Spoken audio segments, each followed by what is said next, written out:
আমরা জানি এখানে কিভাবে জঙ্গি নাটক সেখানে সাজানো হয়েছে।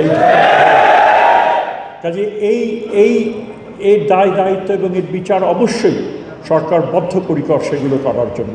শাপলা চত্বরে যে হত্যাযজ্ঞ হয়েছিল, সরকার সেটাকে ধামাচাপা দেওয়ার চেষ্টা করেছিল এবং বুদ্ধিজীবীরা এবং সমাজে প্রতিষ্ঠিত যারা বুদ্ধিজীবী যারা মনে করেন যে তাদের একটা বড় রকমের ভূমিকা হচ্ছে, তারা কিন্তু একটা বিরাট অংশ, প্রায় সকলেই সেখানে নীরব সেখানে ছিলেন। অতীতে ধর্মীয় বিশ্বাসের কারণে নানান তারা হয়রানির শিকার হতে হয়েছে এবং আমার মানুষের পোশাকের কারণে নাগরিক মর্যাদা নিয়ে যে শহরে চলাফেরা করবেন, এক জায়গা থেকে অন্য জায়গায় যাবেন, সেটা তার করা হয়নি। আমরা জানি এখানে কিভাবে জঙ্গি নাটক সেখানে সাজানো হয়েছে। কাজে এই দায় দায়িত্ব এবং এর বিচার অবশ্যই সরকার বদ্ধপরিকর সেগুলো করার জন্য।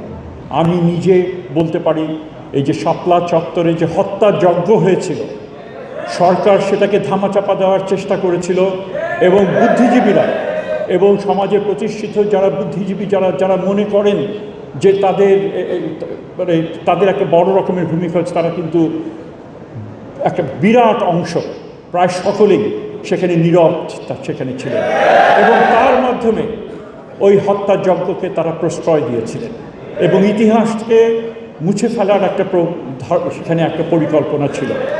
বসুন্ধরা টিস্যু, অশুদ্ধতার বিরুদ্ধে এক বিন্দুও ছাড় নয়।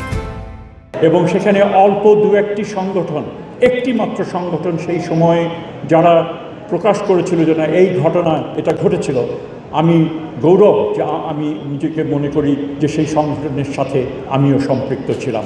এবং ইতিহাসে কাল এটা যে সত্যকে যে ধামাচাপা দেওয়া যায় না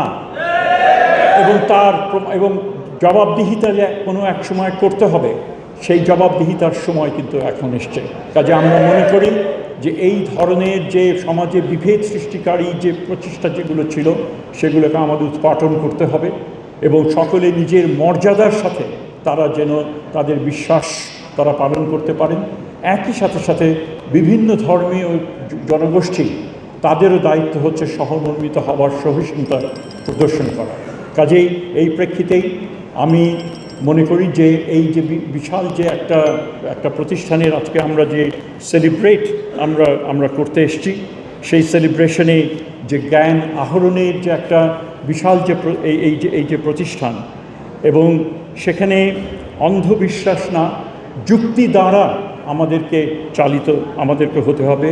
বিজ্ঞান এবং প্রযুক্তিকে ধর্মবিশ্বাস অবশ্যই আমাদের থাকবে এবং ধর্ম সম্বন্ধে আমার জানার প্রচেষ্টা এবং কমিটমেন্ট সেটা থাকতে হবে। একই সাথে বিজ্ঞান এবং প্রযুক্তিকেও আলিঙ্গন আমাদেরকে করতে হবে। কাজেই আমরা যত উন্নততর মানুষ আমরা যেন হতে পারি, কর্মক্ষম মানুষ হতে পারি, দেশকে যেন আমরা দিতে পারি, সমাজকে যেন আমরা দিতে পারি।